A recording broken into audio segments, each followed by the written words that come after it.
Hi, Life Education in Action, 2 Minutes for Life, number 15. We're in Jeremiah chapter 32, and this is a huge turning point for the in Jewish history. This is the exact time that Jerusalem was overtaken by the Babylonians. And in chapter 32 here, Jeremiah is praying to the Lord, and he, in his prayer to the Lord, lists off the history of the Jews, giving kind of a summary of what God told them to do, and that when they didn't do it, He would bring judgment. And he acknowledges, Lord, this is when you're bringing that judgment.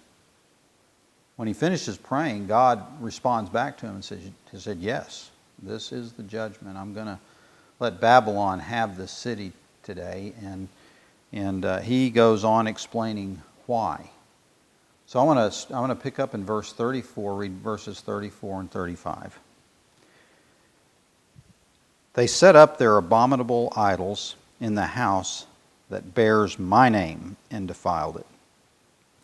They built high places for Baal in the Valley of Ben Hinnom to sacrifice their sons and daughters to Molek, though I never commanded, nor did it enter my mind that they should do such a detestable thing and so make Judah sin. This is a grievous sin. And through the history of these segments, these 2-minute segments that we've been doing, if you've been following, this is a practice that had been going on at this point for several hundred years, a 15-minute walk southwest of the temple in Jerusalem, that they were sacrificing as burnt offerings their children.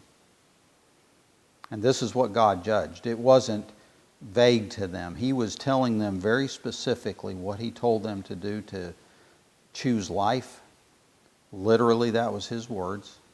Or to choose death, and they chose death. So now, after all of this time, allowing child sacrifice to go on in the city, right under God's nose for that amount of time, He is re-explaining why the city will fall that night. And it did.